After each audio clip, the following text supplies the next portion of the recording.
Hey y'all, welcome back for Daily Decolonizing. We're continuing to look into mental health systems here in the United States and reducing the stigma from individual to let's talk about how the system works, right?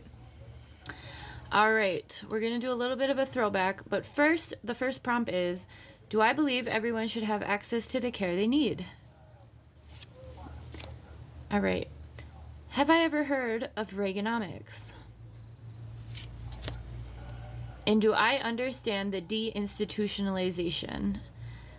Do I understand deinstitutionalization? So I was just rereading a little bit through this, and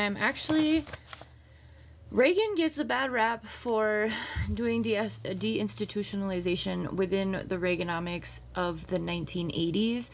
And that was the time period that neoliberalism was launched both here in the United States and in Great Britain. Margaret Thatcher did it there.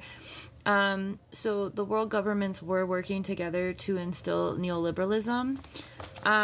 Who wrote that book? Harvey? David Harvey wrote a book about neoliberalism. Is that the right author? I could be wrong. But anyway, if you want to learn more about neoliberalism, look into that. But I looked up the Reaganomics because, like I said, Reagan's the one that gets a bad rap for this. And it was, like I said, in the 1980s. So Reaganomics itself was 4 distinct tenets or pillars, right? Lower taxes, reduced government spending, free market, and economic growth, right? However, which sounds great, right? Reagan was a Republican. Bush also, George, I don't know, was it Junior or I have to look that up. But one of the Bushes and Trump are also doing these things, right? Has followed suit.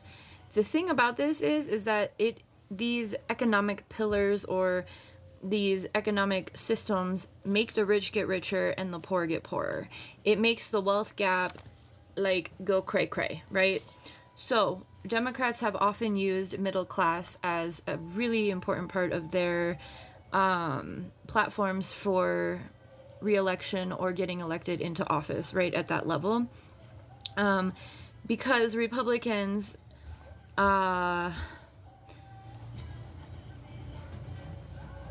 utilize these economic systems to, again, make the rich get richer and the poor get poorer, right? Income inequality is increased, okay? Increases in poverty and in inequality happen under systems like this.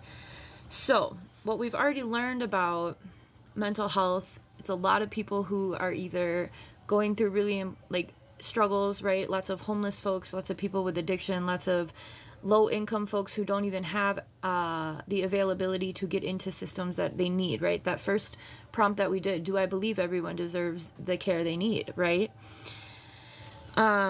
So what the deinstitutionalization was the emptying of mental institutions, state-run, right? State and federally run mental institutions and psychiatric hospitals, and funneled folks into what is called community care center or community clinics.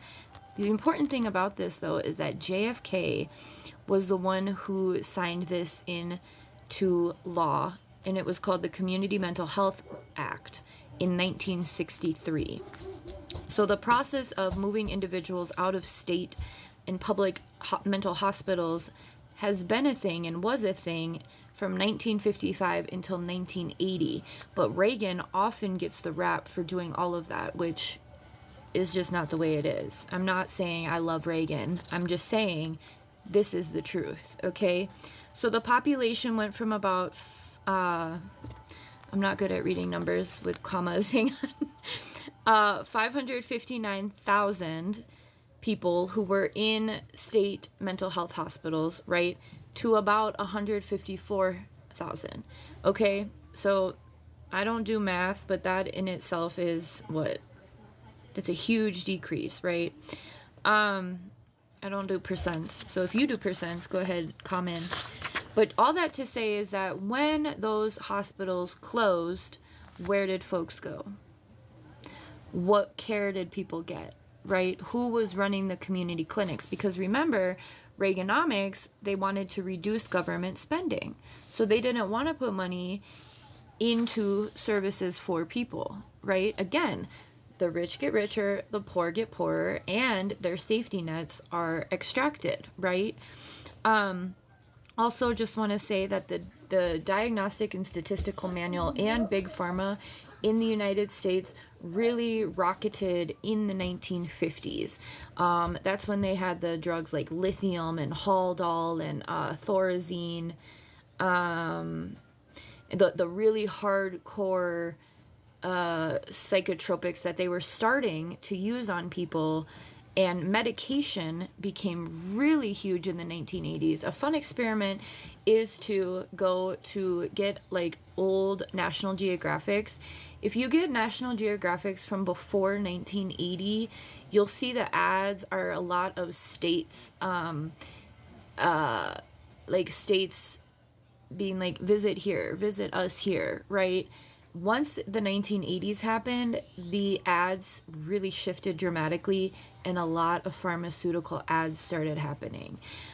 So all that to say is, yeah, Reaganomics wasn't great. And under Trump, what's coming is not going to be great too, because we're going to see more of these social systems be removed from more people who need them.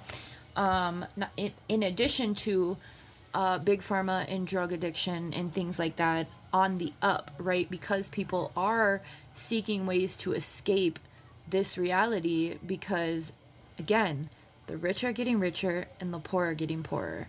That is not a reflection of individual mental health. That is a reflection of systemic survival, right? People are trying to survive within these systems and doing what they know they can, what they have access to. So systemically, we need to look at the history of things before we go and talk about the crazy person down the street. All right? Everyone deserves care.